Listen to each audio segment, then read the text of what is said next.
Hi everybody.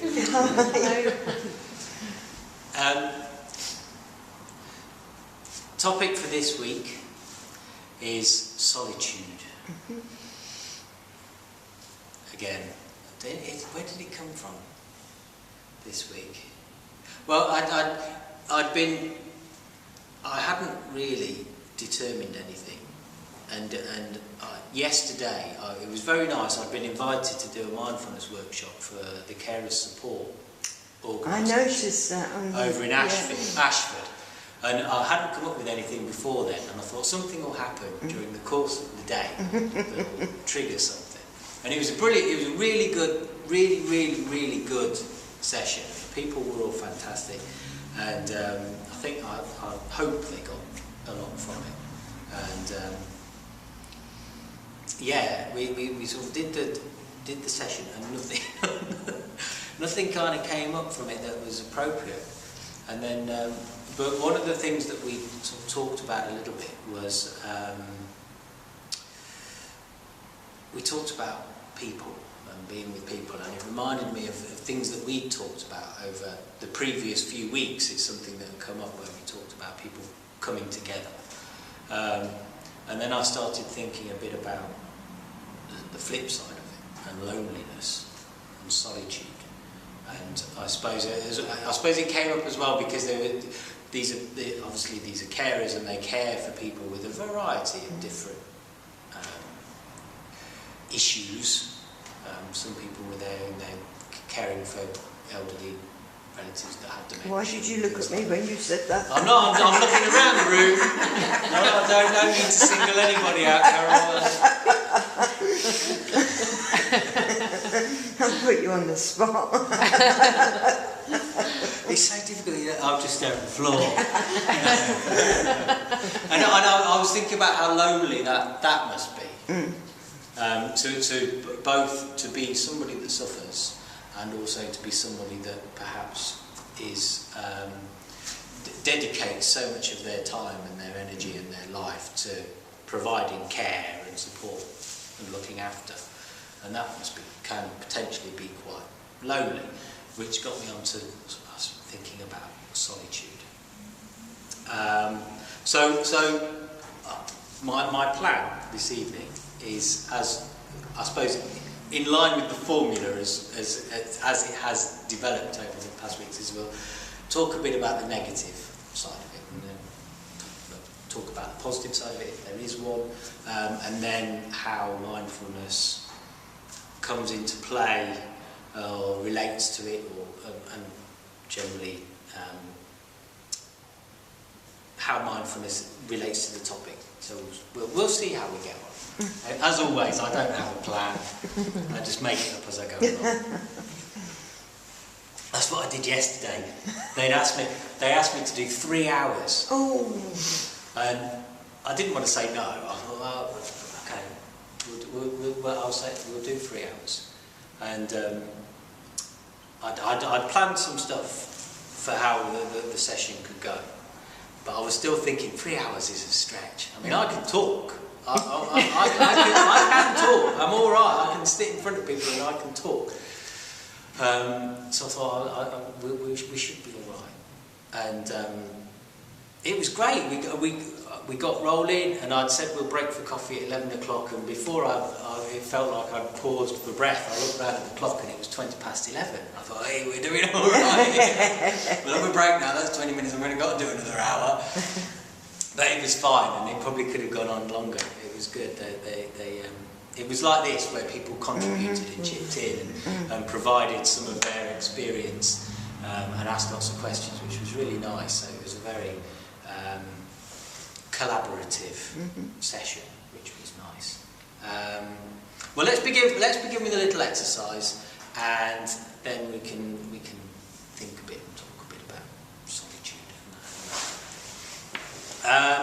So we haven't done our mindful arm movements for a while, so we'll start with that. And we've got a bit of space. There's not too many. Yeah, I can go down. Yeah, you can do the little ones. Yeah. It doesn't have to be a grand gesture. It's all right. take with me.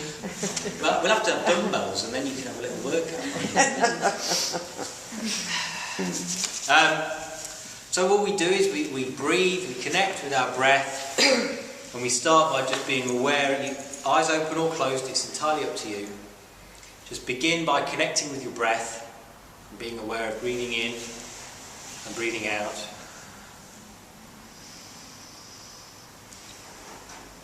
And then begin to move the arms. So as you breathe in, bring the hands together, and as you breathe out, just move the hands apart. And just be aware of that movement.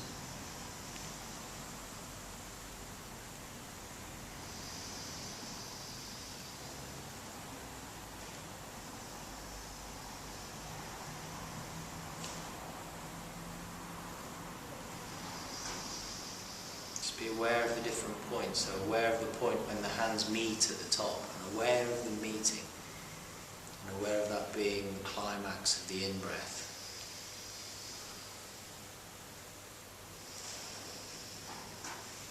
And aware of them falling apart, and at the bottom, that being the end point of the out-breath.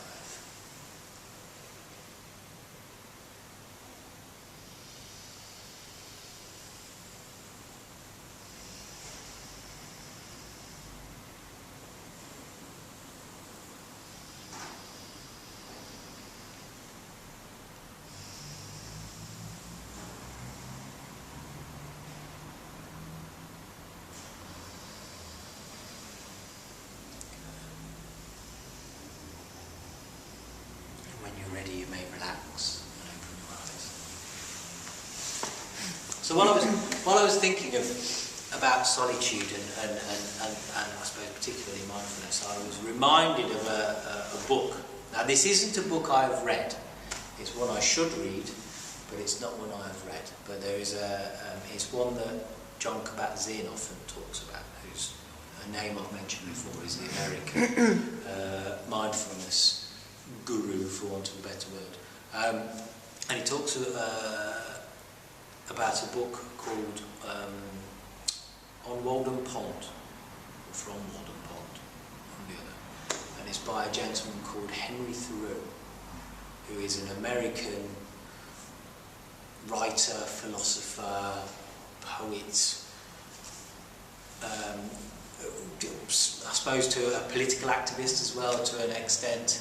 And he spent 2 years living in a single room dwelling, shack, hut, whatever you want to call it, shed. This place called Walden in America, on his own. And he lived there for 2 years on his own, in isolation, and wrote this book about his experience. And that came to mind when I was thinking about isolation. And I thought it must be a very difficult thing to do. It must be quite a lonely thing to do. And everybody's different. You know, there are some people who can't bear to be on their own, absolutely hate it. And then there are other people that don't mind so much. Me personally, I can be quite content on my own. I don't mind spending the day on my own. I have my work to do, but then I can also fill my time. I don't mind sitting reading or playing the guitar or doing a bit of drawing or writing or whatever. It doesn't distress me too much to be on my own. But then for others, it's absolutely unbearable. I mean, how do you find it? What's your experience of being on your own? I think the difference between being a good or bad experience is whether you chose it or not. Mm-hmm. Yeah, definitely.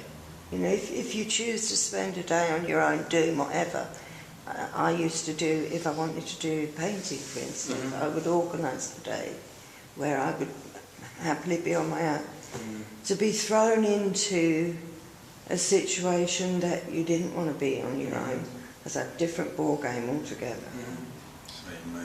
expectations of the day and they didn't pan out. Yeah. Yeah.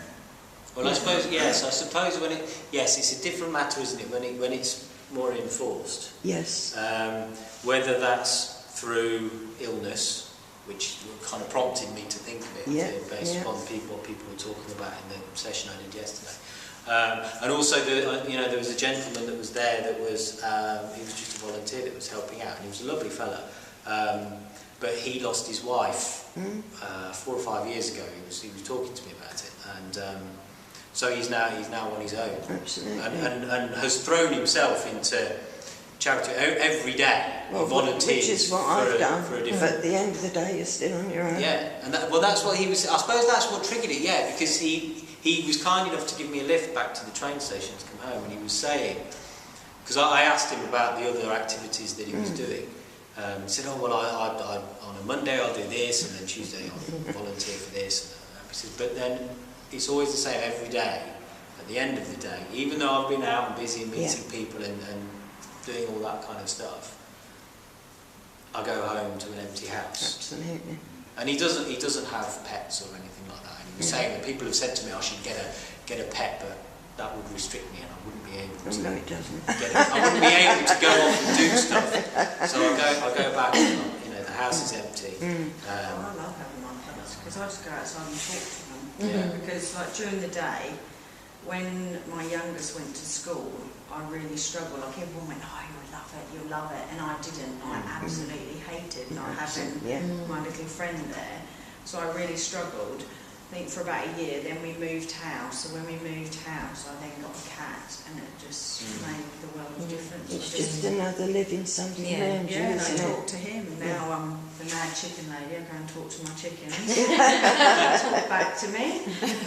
Absolutely. I like chickens. I used to take them for walks, but these are all different ones now. So I take them for walks. Right. Not far. See, I'm the mad chicken lady.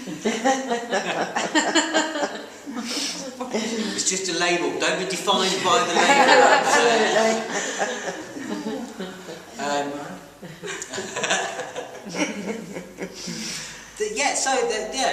So it's interesting, isn't it? There's definitely the two sides to it. There's as you quite rightly say, Carol. There's this enforced isolation, which is generally quite negative. Absolutely. Certainly it is endemic within the elderly community. Yes. They struggle, don't they, with loneliness and when they are alone and isolated because they don't have that contact regularly and it's enforced. I don't think it's isolated to, there's a word there, isolated. I don't think it's restricted to older generation, either some young people that are also very lonely. Yes, I'll tell you recently about it. I can't recall exactly what, but it's not just restricted to older people. I think the problem with the youngsters as well is, when I was a younger, it was no problem getting a job. The youngsters don't get that opportunity so much now, so they must spend a lot of time on their own for whatever reason, without being able to get out to work, to meet people that way. I'm sure it must be a very isolated situation for some of these youngsters. Yeah, definitely. And technology doesn't help these days either, does it? Because they sit inside on their computers. You can't phone anybody up anymore, can you? You just have to go online. That's right. Do everything online. And the problem with that is, I work with littlies, and the amount of mums who just give them a phone to play with when they're supposed to be having a play session, and they're losing the ability to communicate. And to speak. I spoke to a speech therapist once and she said soon they won't be able They to won't, speak absolutely. because no one speaks to them, they just do iPad, phone.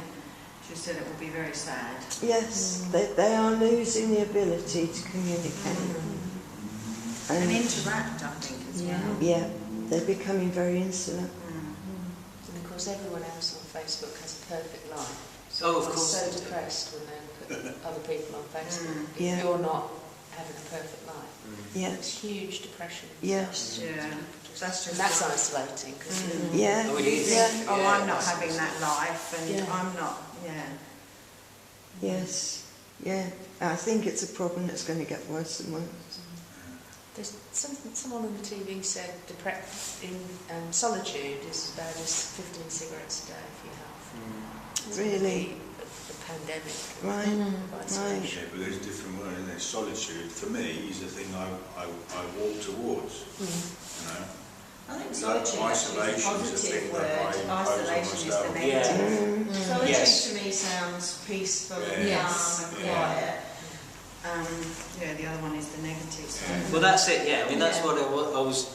I'm glad you've steered it towards that forward. But yeah, you're right. So there is that, you know, that to an extent there is a quest for solitude at times, isn't there? So that you can escape, it's almost, it is a kind of escapism, isn't it? To be able to escape from the rigours and stresses and strains of modern life and technology and emails and phone calls and all that kind of stuff. That bit of peace and quiet. Even, you mentioned with that quiet, and sometimes you don't actually need to be alone, No. but sometimes you just need to get quiet to think, Yes. to do something, you know, concentration perhaps, to read a book or whatever. So there's an element to it which is a quietness, which can allow you to feel yourself, I suppose, isn't it? So that's what solitude is, isn't it? It's just being able to connect with yourself. Or the universe, like for example, when I go fishing on the beach at night and all the stars around, planes are flying over and it moves up. It's fantastic. I was going to say fishing is one of the best solitude things. It's peaceful, it's with nature, it's just amazing. You're fishing, but you're not relaxed because you can't go. But you can take split seconds here and there and just take it all in, and it's lovely. Yeah. Okay. Yes. Well, this is good. This is all good. What we'll do is we'll do another little exercise, and then we'll start thinking about how mindfulness relates to these things that we've talked about, and I'll bring it back to Henry Thoreau as well, because that's relevant. Okay. So let's sit.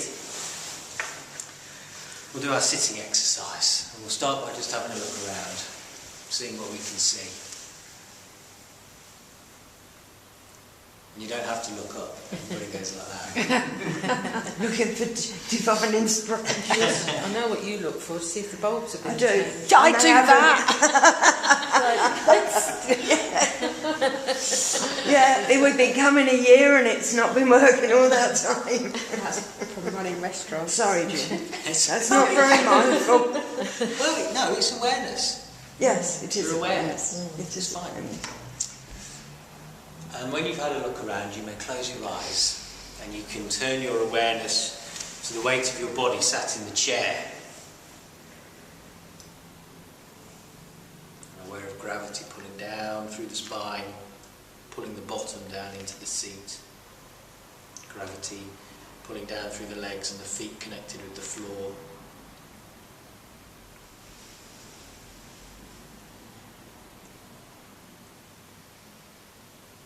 Aware of your clothes on your skin.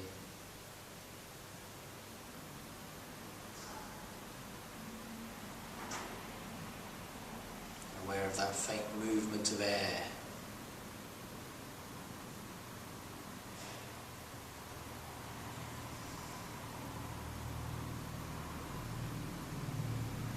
And then you can be aware of smell.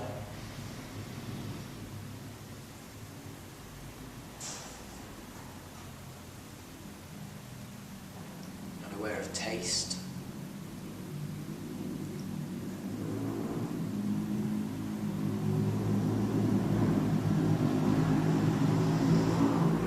And then aware of sound.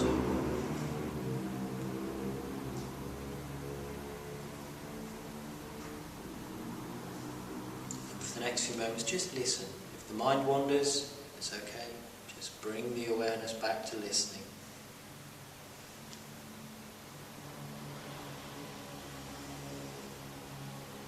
Being aware of each sound as it happens, moment by moment.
bringing it back to Henry Thoreau and his time at Walden, he wrote this book, and one of the things that it was written back in the 19th century. It was 1854, I think, that he went to live Walden for these 2 years, and it's very much a book about mindfulness.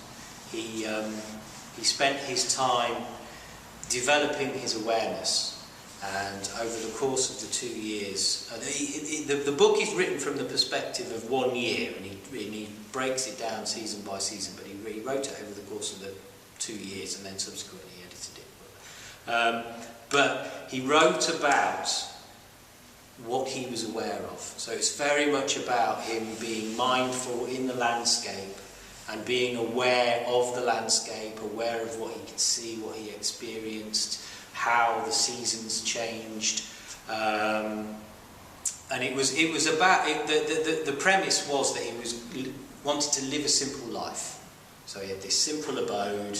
It was just himself to look after, and it was just him spending time in nature, in the environment, being at one with it, living a very simple life, away from civilization and away from other people and all that kind of thing. So, and he wrote this book in isolation, and it's very much a book about mindfulness. And I was thinking on that, and I was thinking, well, I suppose mindfulness is quite a solitary activity.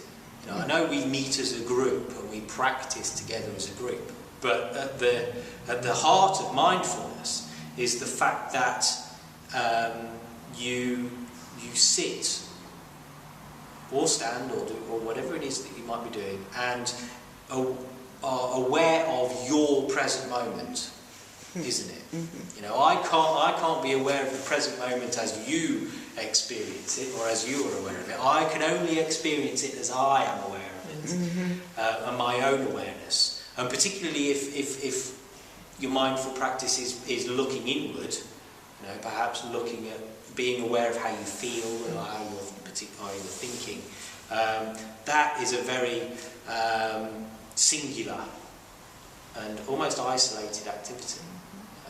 Only I can experience my life as me. No, you can't experience it for other people. So that in itself is quite an individual, isolated practice. Even in a group where you're in a group and you're doing your thing, I'm not aware of you guys. No, that's it. When you're aware of your breath, you're aware of your own breath. Yes. Occasionally hear somebody else's breath or rustle, but it's your experience of that rustle, right. and your experience of their breath, not you sharing. So that in itself is quite an isolating experience and activity. And I was struck by the opposing elements, because also over the past few weeks we've talked quite a bit about how being mindful benefits other people. You know, we talked about people coming together and doing great things together, and when we were talking about persuasion, people being able to persuade groups to act together to achieve things. And we talk about how if you're mindful, you are able to communicate so much more effectively. So your relationships and your relations with your friends and people and strangers are improved. So on the one side you've got this quite isolating aspect in that it's a very personal, private practice and experience. But flip side is the more social aspect to it, the fact that you are able to communicate more effectively and be a more intuitive, and you're able to empathise more effectively and be a better member of society, I suppose. A better member. So there's a split, isn't there? There's the different sides of it. Now maybe that's, I suppose maybe that's just the way it is. and we shouldn't seek to try and explain it or separate them or join it, but all we can do is accept that that is the way it is. On the one side, it is only us that can experience our life. Whilst we might share our life with those around us, it's only us that can experience it. But by being mindful of that experience, it extends out and allows us to be more sociable, be better communicators, empathise better. I was thinking of an incident a number of years ago. I was in a lot of stress. My mind was thinking about a particular aspect of my life in a lot of detail, and it was painful. And I was with a couple of thousand people, and I was alone. And I was absorbed by my thoughts, and that was it. So wherever I couldn't interact during that time, didn't really want to be there, but I was there. Depression has the same effect. Yeah. You can be in a room full of people and you're absolutely totally on your own. Well, there's the film Lost in Translation with Bill Murray, and he's in Japan. And because he is an alien within this civilization, and he can't speak the language, and he can't even read. That's right. The signs around him, and he's isolated. Yeah. Even though he's in one of the biggest, most densely populated cities in the world, which is full of the hustle and bustle, yet he felt isolated. And then the film obviously is about the two main characters that come together and are isolated. It just tells the little story of their interactions and how they feel isolated within this place. So I guess what from a mindful perspective, there's the one side which is, how does it help us if we are isolated? Whether we choose to be like Henry Thoreau and choose to go and live on our own and be with just ourselves and experience our life in isolation, or whether it's enforced. What are the benefits? Well, I suppose it comes down to, it's that side of it. I'm pointing over here because that's where I was pointing when I was talking about mindfulness being a very personal experience. And as you know, I believe that being alive is the most wonderful thing, the most important thing, most special thing that we should not lose sight of. The fact that we're alive is great. And mindfulness, that's what mindfulness does. You think about these monks that meditate for hours on end, and that must be a very solitary activity. Not talking, sat, possibly in isolation, possibly with a group of other people, but still, like as we just did. But mindfulness then allows you, doesn't it, to really experience being alive and connect with being alive and connect with the real you, the core of your being, that isn't a label, that isn't the crazy chicken lady or whoever. So it can help us there, can't it? It can help us by enabling us to connect with being alive and how special that is, even in the face of enforced isolation, even when in the face of difficult times, whether that's because we're suffering ill health or whatever it may be. If we practice mindfulness, it allows us to connect with the real us, the real being, and the fantastic thing that is being alive. And so that is a support. And it would be nice if people were more mindful to combat some of those other situations that we talked about a while ago, wouldn't we? You were talking about the kids being given devices, losing the capacity to socialise and losing the capacity to speak because all they do is stare at a 4-inch screen. I think they're also losing the capacity to be in the moment. Yeah, well that's it. Like everybody's at the dining room table and they've all got iPads and iPhones and they're all doing their own little thing and nobody's talking to each other and they're just in their own little zone and there's nothing real going on. Oh, we have it in our house. My daughter's got a little tablet, a Kindle thing, and she's forever watching Netflix on it. I think she must be trying to drain Netflix of everything that it's got to offer. And yeah, you have to say, look, just no. Turn it off. Time and a place. We're together. Talk to us. Tell me what you've done. So yes, it would be nice if we could introduce mindfulness in those situations, wouldn't it? I think that would certainly be the antidote to that. I pick up, for example, when I'm Skyping my wife in China and she's on the iPad or whatever with me and I'm trying to focus on her and trying to communicate as best we can and she's on her phone because she's got the text message in her real time. I went, hang on a minute, I said, are you with me or not? You know, I have to ask, I'm aware of people not... There's another person. Yeah. No, I'm mindful of the fact that she's not being mindful. Well that's it. And I put her up on it and I said, look, are we doing this or not? Because I can do something else and we can do this later if it's important to you. Oh no, it's not important. Pull the phone down. Well, that's it. That's our mission, isn't it? In being mindful, because that's something that came up yesterday. People were saying, how can I think my husband should be more mindful.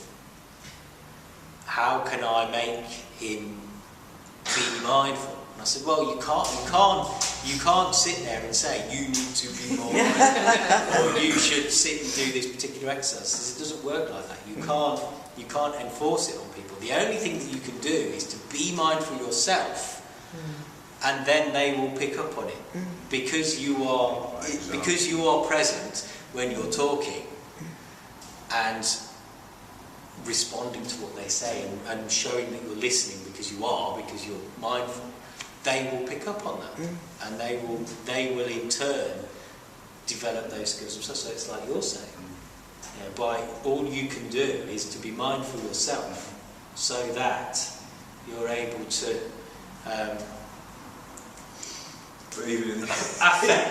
affect and infect. Even in this conversation, I'm drifting in and out of it. You've had a hard day with this. My mind's going off and I'm thinking rather than listening. Yeah. Because the other thing that happened yesterday is after the session, I went to the train station to catch the train home. Now, I had quite a wait. I had about 40 minutes or something before the train. And I was stood there in the station. What do they call it? The ticket hall. Yeah. And there were 3 young men in there who were Mormons. They had the Church of the Latter-day Saints badges on. And this young guy came over and started talking to me. And I thought, here we go. But I was in such a buoyant mood. Attracting numbers. I was so happy because of the way that the day had panned out. It had been so good. I thought, no. I'll engage and I'll talk to him. He's being nice enough. I don't want to be rude. Normally I'd sort of probably go, yeah, I'm all right, mate. I've got a train to catch. But I didn't. Well, I talked to him, and he started talking a bit about the fact that he was a missionary, and that he'd come from Brazil.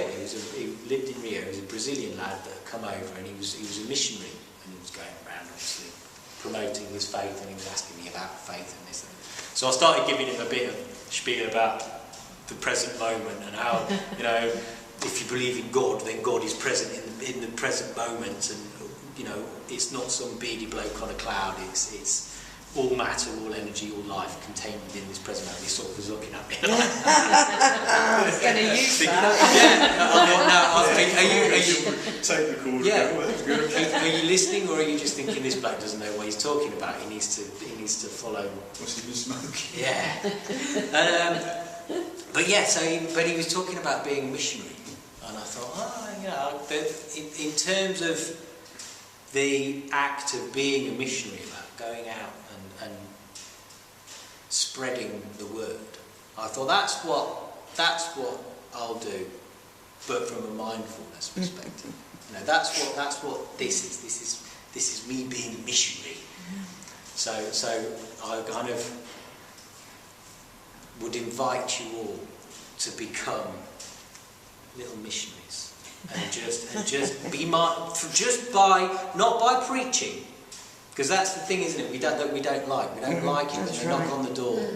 Because that was this guy was saying, well, why don't I come to your house and we can come and we can sit with you and the family and we can share with you this. 10% of your income. Yeah, we'll share with you these scriptures and all the rest of it. And I was like, no, you're all right, mate. Actually, I don't think I need it. No. Honestly, really don't think I need it.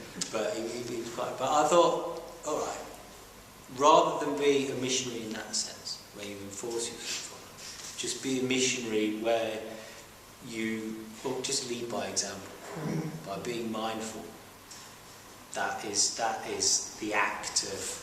And make it available. That's the act. Yeah, that's the act. Make it available to people who want it. Yeah, that's the act of promoting it, by just being that way yourself, rather than trying to ram it down people's throats. Just be that way and use that as your manner for being a missionary. So that's your...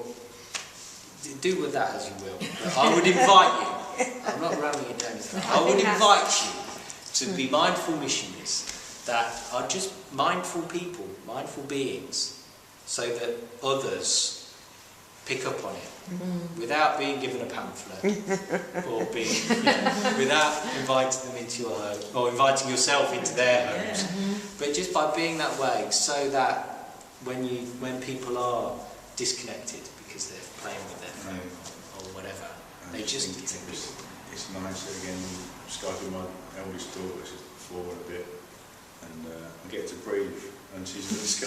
That's really cool. Oh, excellent. That's good. She's a bit crazy, and then she calms down for a millisecond and then she's off again. But at least you get that millisecond. That's enough, that's a start. It starts with that millisecond. As we all know, mindful practice, it just starts with that little... I didn't tell the man that was shouting, but the other day we had this man really shouting. I was at the front desk at work and he was a customer at the other end of the desk, and all of a sudden he was shouting and I was, where did that come from? Anyway, he then stormed out. Anyway, I said to his friend, he needs to breathe. Take deep breaths. And his friend laughed and went, I don't think he'll like that. You need to get a bowl so that you can just have it on the desk, and the next time they come in and start saying It came from nowhere. I was just sat there like, 1 minute they were just talking and he was shouting. I was like, I said to my colleague, what did you say to him? He said nothing. I don't know what his problem was, but he really shouted. He reacted. Yeah. That's it, he reacted, he didn't respond, it just became inflamed, his ego was inflamed. But all we can do is just be mindful ourselves in those situations, no point shouting back. Right, okay. As we've mentioned the bowl, we'll invite the bowl to stand and we shall breathe. So close your eyes if you wish, or keep them open, it's entirely up to you, whatever it says in your pamphlet. And just connect with the breath, and connect with the 3 components of the breath. So you're breathing in, you're breathing out, and then you're relaxing in the pause between breaths.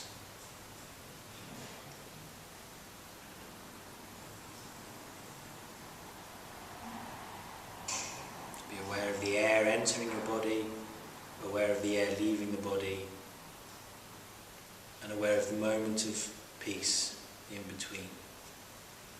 And just for the next few minutes, just follow that process. In, out, pause.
Ready, you may open your eyes.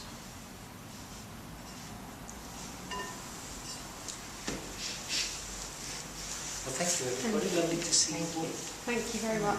Thank you for your contributions this evening. And yeah, look forward to seeing you next time. Excellent.